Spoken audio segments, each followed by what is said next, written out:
Days Gone is finally out and the reviews are fairly positive. The new zombie survival open world title introduces a bunch of new mechanics to the genre, especially when it comes to the dynamics of the zombie hordes called Freakers. While we continue to explore the world of the game and Deacon St John's story, we noticed a handful of Easter eggs that developer Ben tossed into the title. So today we're counting down our favorites with our list of the Easter eggs that you missed in Days Gone.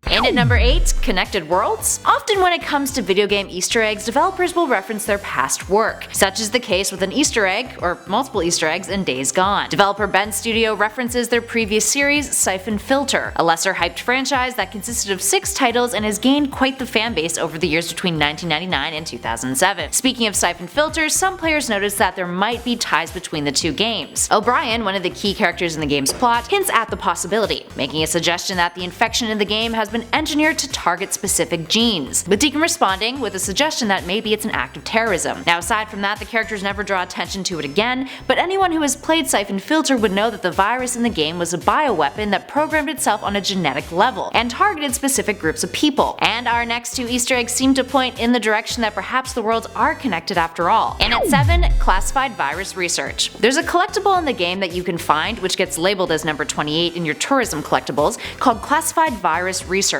which is a shout out to Siphon Filter. It reads, "A Cloverdale memo concerning the evolution of viral samples from a classified agency, found in Iron Butte." When you read further and look at the abstract attached to the file, you'll see that there are various different strands of the virus. Could this mean that Days Gone takes place after Siphon Filter? And perhaps the location in Days Gone is just more remote than the kinds of locations that we saw in the Siphon Filter series. And at number 6, IPCA Stun Gun. In addition to that, there's also a weapon that appears in Days Gone that is pulled right out of the Siphon Filter universe. The IPCA stun gun in Days Gone, an unlockable weapon, is the same stun taser gun that reoccurred throughout the Siphon Filter titles. Moving on to number 5, Trophy. One more Siphon Filter Easter egg for you all. This one has nothing to do with the worlds of the game, but rather is just a nice little throwback to Ben Studios' history. There's a trophy that you can get in Days Gone for collecting 989 Freakers' ears. Now that number is a reference to 989 Studios, 989 Studios, the publisher that Ben Studios worked with on Siphon Filter back in the days of the original PlayStation. Kinda neat. Moving on to number 4, the Pancake Man. In the game, there's one town that has a giant lumberjack statue, with the lumberjack leaning against a tower of pancakes. Now some players are speculating that this is actually a reference to Rockstar Games' Grand Theft Auto 5 and the Bayview Lodge location that appears in the game. There was a lot of debate surrounding this lumberjack statue at the Bayview Lodge,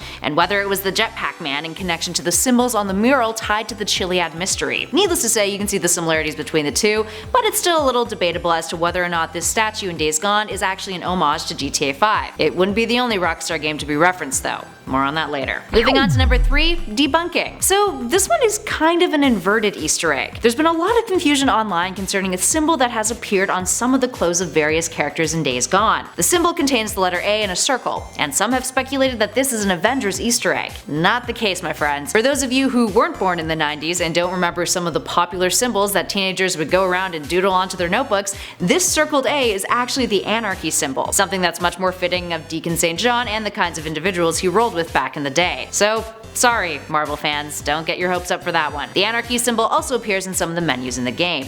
Now to be fair, we can see how this is an easy mistake to make. The A in the Anarchy symbol on Deacon's vest has a line protruding from it that isn't dissimilar to the A in the Avengers logo, but still, it's not the same, guys. But moving on to one that is, in at number 2, Dark Souls. Dark Souls Easter eggs are a common occurrence in many different video game titles. That's likely because of how impactful and influential the Dark Souls series has been, especially to some developers out there. Anywho, Days Gone is no exception. There's a Dark Souls Easter egg that appears in the game referencing the bonfire, the resting station in Dark Souls where you go to spend souls to level up, and also acts as a checkpoint. There's a lawnmower machete that hangs above the bonfire that you can obtain that is a shout out to the sword in the bonfire that appears in Dark Souls. It's pretty neat. And finally, in at number 1, Red Dead Redemption. Fans of the Red Dead Redemption series will get a kick out of this one. There's a character that Deacon has to take out for Ada Tucker in a mission named Richard Marston. That last name sound familiar, huh? In Days Gone, this Marston character had joined a group of drifters and has adapted some of the behavior that John Marston had in the Rockstar title back in his outlawed days. As the mission continues, it's revealed that this character is wearing a cowboy hat, which you then need to collect and return to Tucker as proof of killing Rick the Prick Marsden. That's Deacon's name for him. Alright Alright, there we have it, friends. Are you going to play Days Gone? Or do you think it's just another zombie survival game that's pulled bits and pieces from other popular titles and is more of just the same? Give us a shout in those comments below and let us know what you think. If you dug this video, spread the love, hit that like button, and be sure to subscribe to Top 10 Gaming for all of the latest gaming news, updates, Easter eggs, and much more. In the meantime though, thanks for watching. I'll catch you on the next video.